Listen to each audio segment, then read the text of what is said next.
100 रोटी वाला ससुराल। सुनो जी, मुझे तो शीतल की बड़ी फिक्र रहती है।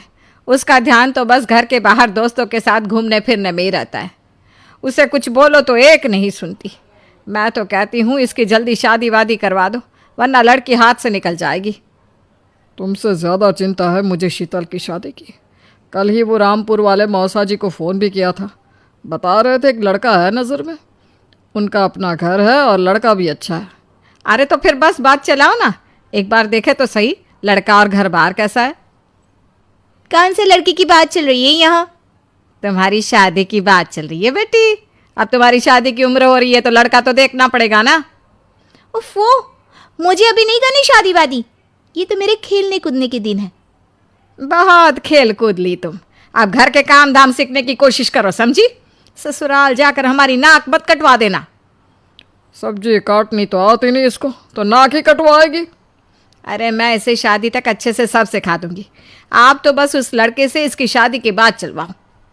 कुछ दिनों बाद कुणाल और उसकी माँ शीतल को देखने घर आते हैं। कुणाल दिखने में बड़ा ही स्मार्ट होता है। शीतल तो उसे देखती ही रह जाती है। देखो जी, हमारी कोई डिमांड तो है नहीं, बस हम चाहते हैं कि लड़की घरेलू हो, घर के सारे कामकाज संभाल ले। अब आपके परिवार में तो बस 3 ही लोग हैं, पर हमारा तो खूब भरा पूरा परिवार है। बाकी हमें लड़की के घूमने फिरने दोस्तों से मिलने से कोई दिक्कत नहीं है। घर का काम करने के बाद जो चाहे सो करे। अरे वाह, ये तो इतने बढ़िया लोग हैं। लड़का भी इतना स्मार्ट है और ऊपर से इन्हें मेरे घूमने फिरने से भी कोई दिक्कत नहीं है। हे भगवान, तूने तो बिना मांगे ही मुझे सब दे दिया। बताओ जी, और क्या चाहिए हमें? हमारी तरफ से तो रिश्ता पक्का है जी। बस फिर तो हंसी खुशी शीतल और कुणाल की शादी हो जाती है।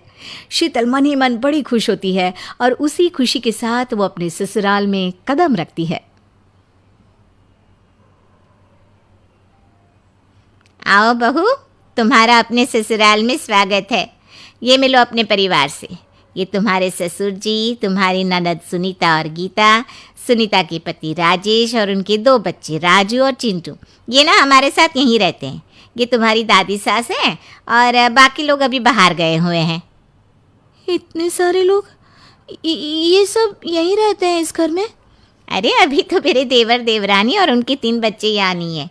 उसके मायके में भी शादी थी ना, तो बस वहीं गई है। कल तक आ जाएंगे। हे भगवान, ये घर है या धर्मशाला? ये सब एक साथ इस घर में कैसे रहते हैं? मुझे तो पता ही नहीं था इनका इतना बड़ा परिवार है। अब समझी कि कोई डिमांड क्यों नहीं की इन्होंने। ये सब चाल चले मेरे साथ। अरे बहू, खड़े खड़े क्या सोच रही हो? चलो अपने कमरे में जाकर आराम करो। जी माँ जी। अगले दिन शीतल का ससुराल में पहला दिन होता है। शीतल रसोई में जाकर सबके लिए खीर बनाने लगती है। तभी उसकी ननद सुनीता आती है। अरे वाह भाभी, आज क्या बना रही हो? बस दीदी, आज वो पहली रसोई है ना, तो खीर बना रही थी। अरे भाभी, ये खीर वीर रहने दो। घर में 4 लोगों को शुगर है और कुछ लोग मीठा ही नहीं खाते।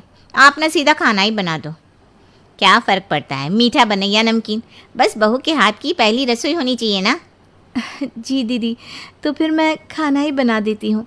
आप बता दो खाने में क्या बनेगा?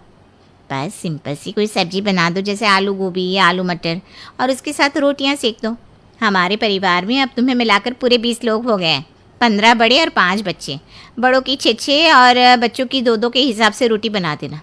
चलो मैं चलती हूँ, सब देख लेना। हाँ, बड़ों की 6-6 रोटी मतलब कि 15 लोगों की 90 रोटियाँ, और बच्चों की 2-2 रोटी मतलब 5 बच्चों की 10 रोटियाँ। 90 और 10 मतलब कुल मिलाकर 100 रोटियाँ। हाय, मैं तो मर गई। 100 रोटी अकेले कैसे बनाऊंगी? माँ, ये तुमने मेरी शादी कहाँ कर दी? शादी से पहले तो मैंने कभी 4 रोटी से ज़्यादा नहीं बनाई।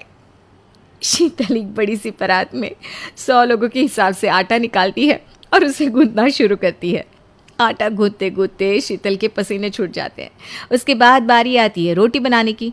शीतल एक एक करके रोटी बनाना शुरू करती है और 10 रोटी बनाते ही अपनी कमर पकड़ लेती है। हाय, मैं मर गई। मेरी कमर टूट गई खड़े खड़े, और ऊपर से इतनी गर्मी। मैं 100 रोटियाँ कैसे बनाऊंगी? अरे भाभी, सब बाहर रोटियों का इंतजार कर रहे हैं। ज़रा जल्दी जल्दी रोटी सेक दो। सब